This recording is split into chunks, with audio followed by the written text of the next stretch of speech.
Hey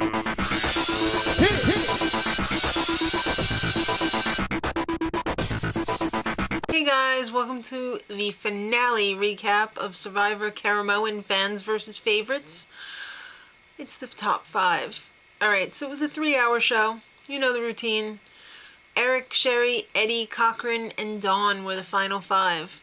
So the previous tribal council ends, and they're walking back to the beach, and all of a sudden, Eric is kind of dizzy.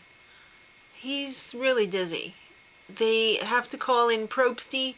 Probsty calls in the medic, and they say, honey, you can't continue in the game. We're going to put an IV in you right now because you're in starvation mode. This is not good. So Eric is pulled, and then there were 4. That fast. Alright, so Cochran and Eddie kind of make a little unofficial deal that it's going to be the 2 of them and Sherry in the end. Okay.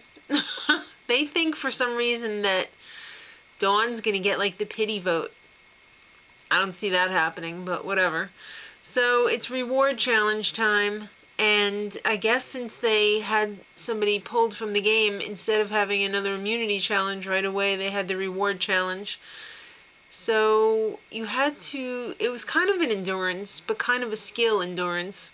You had to hold a rope that held your little platform steady while building a house of tiles up to a certain level. And whoever won would get an advantage in the final immunity challenge. So it was really difficult, especially at first. People's houses were falling over left and right, but then it pretty much came down in the end to Cochran versus Sherry.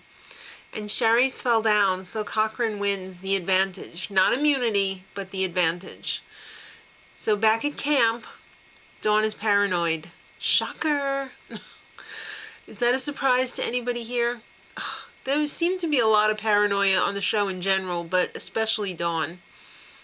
So Cochran has pretty much been her psychologist the entire season.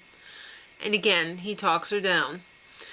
And then they find out that they have to go on the old boat ride to collect the torches of fallen comrades. One of my favorite parts of the show. And when they collect all the tags from all of the people who have gone before them, they give it to this big monkey god and set it on fire. Okay. So then it's time for the immunity challenge. And it's a 3-story tower. And on each level of the tower is a bag of puzzle pieces tied on. And then, you know, they have to go up the tower, get the puzzle pieces, and slide back down. And then, of course, when they get all the bags of puzzle pieces, they have to make the puzzle. Which this so happened to be of a fire.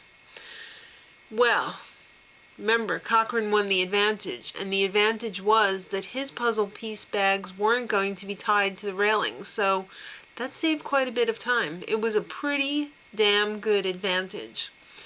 And he made the most of it. He had an early lead because he didn't have to untie those things.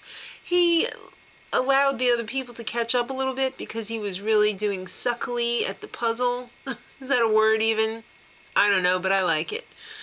So he sucked it up, but then he got it back when he kind of got into the groove of the puzzle, and he won immunity. Wow, Cochran, you're on a freaking roll. And I like it because Cochran just so happens to be my favorite this season.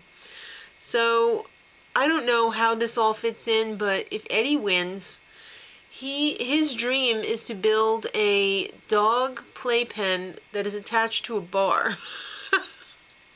What? Oh, who even thinks up these things? I guess Eddie does. He's got a lot of time on his hands. So, at Tribal, the probsting begins, and it's pretty safe to say that Eddie's going to be going. Let's cut right to the chase. Eddie's gone. The final 3 have a champagne brunch in preparation for the final jury, with which begins opening statements, some more delusional than others.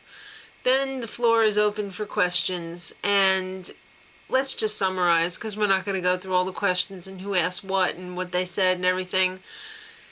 First of all, Sherry doesn't think she's a floater. Really, Sherry? You floated your way through the entire game. You laid low, and you made it pretty far. All right, and Dawn is a fragile wreck. Dawn cries at the drop of a hat. She's very emotional. She's very flighty. She'll turn on a dime. Cochran. He would hang out with the three amigos.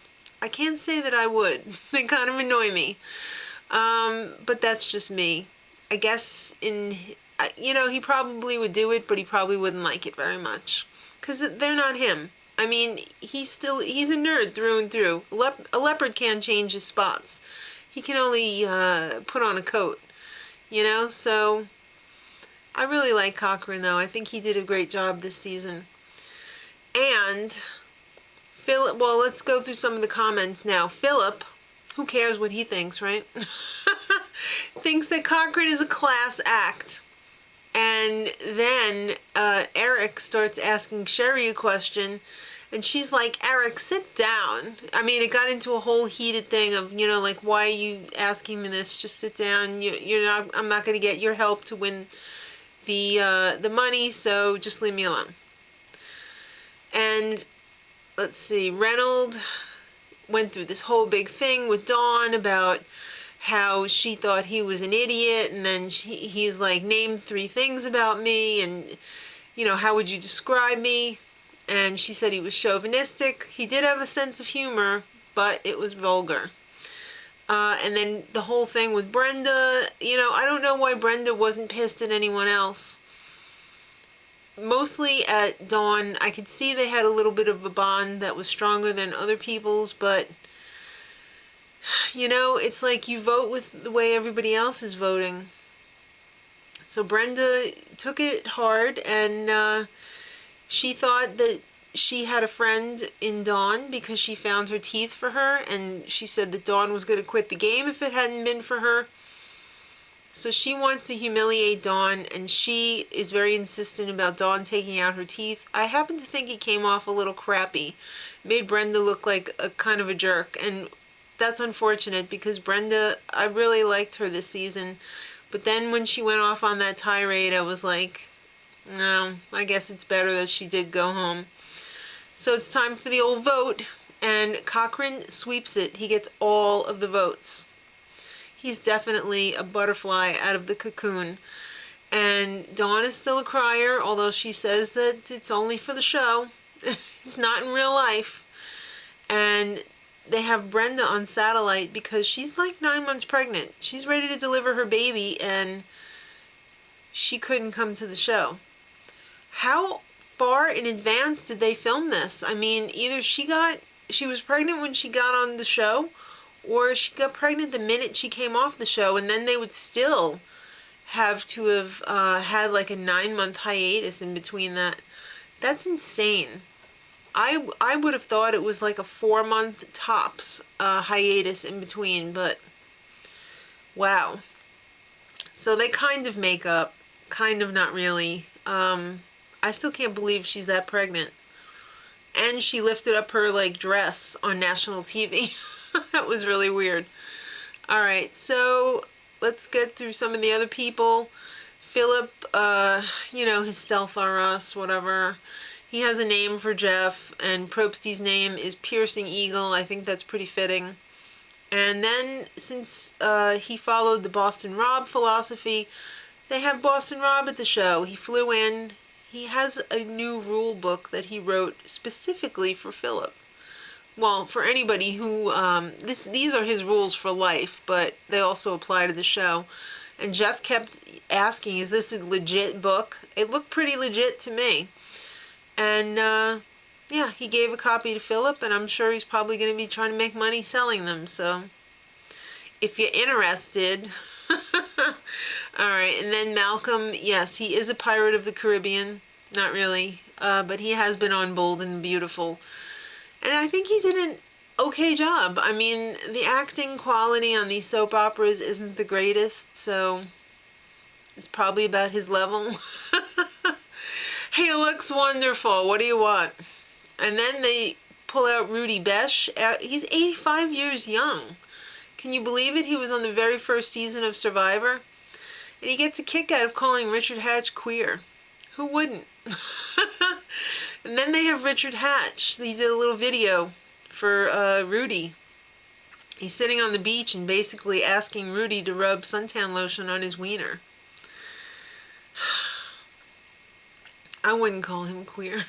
I'd just call him a jerk. Alright, so player of the season time. Who did you vote for? I would have liked to have seen Cochran sweep that too, but it came down to Malcolm or Brenda. And they got 70 whatever percent of the vote. Only 1% separated Malcolm and Brenda. And Malcolm edged out Brenda by like 1% to win. So Brenda looked kind of pissed again. Maybe she won't be talking to anybody. I don't know. But they teased season 27. At first they just showed it looked like food coloring in water, but then they pulled the shot back a little bit later on in the show, and Jeff is like, oh, this is all you're getting. It's called Blood versus Water. I did the math, and I'm thinking that it means it's going to be family versus friends, you know, like the old blood is thicker than water type thing. So I guess we'll have to wait to find out. But if you guys have heard anything, or just tell me what you think it is, leave it in the comments and we'll discuss. So that's the season. Till next time, much love.